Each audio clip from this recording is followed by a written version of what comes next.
তুমি কৈছিলা যে তুমি নিজে মেচুৰ হৈ গৈছা, প্ৰাপ্তবয়স্ক হৈছা, তুমি তোমাৰ মনে যি ইচ্ছা তুমি তোমাৰ স্বাধীন মতে চলিবা, মা পাপ্পাৰ কথাই শুনিব লাগিব নেকি এনেকৈ কৈছিলা।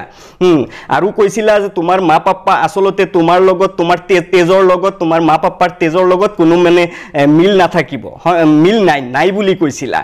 লাজ লগাৰ প্ৰয়োজন।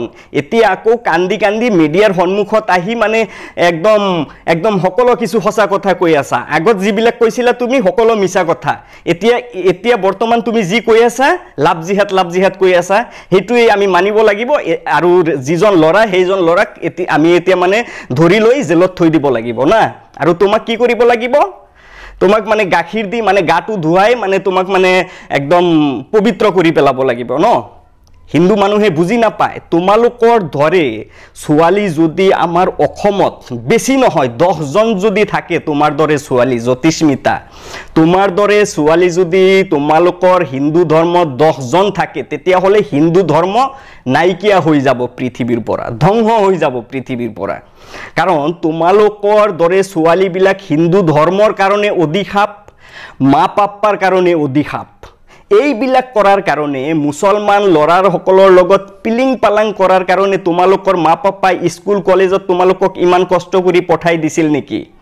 তোমালোকৰ ধৰ্মত, হিন্দু ধৰ্মত হিন্দু কোনো ল'ৰা তুমি বিচাৰি নাপালা। এই এজন ঋতুলকে তোমাৰ ইমান ভাল লাগিল, একদম ঋতুলৰ লগত হাবুটি কৰিব লাগিব, ডাঙৰ ডাঙৰ কেমেৰা লৈ তোমালোকে ৰীল বনাবলৈ যোৱা, ডাঙৰ এইচডি পিকচাৰ উঠি তোমালোকে কি আৰু কীৰ্তি কাৰখানা ভাই কি কম। তেতিয়া তোমাৰ এইবিলাক পিলিং পালাঙৰ কথা যেতিয়া পিলিং পালাং কৰিছিলা, ঋতুলৰ লগত যেতিয়া বন্তি তুমি পিলিং পালাং কৰিছিলা, তেতিয়া তোমাৰ এইবিলাক কথা মনত নাছিলে।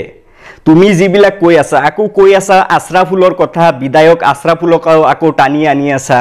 তেও মানে লাভ জিহাদ মানে আশৰাফুল মানে লাভ জিহাদৰ মানে গেং, তেই মানে সকলো ল'ৰাক মানে টকা দি আছে লাভ জিহাদ কৰাৰ কাৰণে। আশৰাফুল ভাং খাইছে ন, আশৰাফুল ভাং খাইছে, তেও একো বুজি নাপায়। যিয়েই নহওক, এনেকুৱা ছোৱালীৰ কাৰণে আমাৰ সমাজখন বৰ্তমান নষ্ট হৈ গৈ আছে। এইবিলাক ছোৱালীয়ে বৰ্তমান যেনেকুৱা নাটক কৰি আছে সামাজিক মাধ্যমত, এওঁলোকৰ ভিডিঅ'বিলাক ভাইৰেল হৈ আছে। আৰু এইবিলাকৰ দেখা দেখি আমাৰ সমাজৰ যুৱক যুৱতী ভাইটি ভণ্টি সকলো নষ্ট হৈ যাব। কাৰণ ধৰ্মৰ নীতি নিয়ম মতে আমি চলিব লাগিব। যদি এজনী ছোৱালী প্ৰাপ্তবয়স্ক হোৱাৰ পিছতেই তেওঁৰ মানে পাখা গজাৰ পিছতেই যদি উৰা আৰম্ভ কৰে, তেতিয়াহ'লে মা পাপ্পাৰ কি ভেলু থাকিব, কি মূল্য থাকিব, কি সন্মান থাকিব? মা পাপ্পাৰ কথাৰ কোনো মূল্য নাই।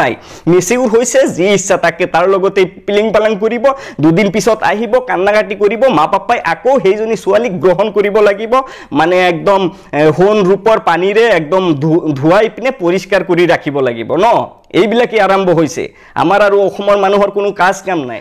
বহুত কথা ক'লো, কিবা ভুল ত্ৰুটি হ'লে আপোনালোকে ক্ষমা কৰি দিব বুলি আশা ৰাখিছোঁ। জয় অসম।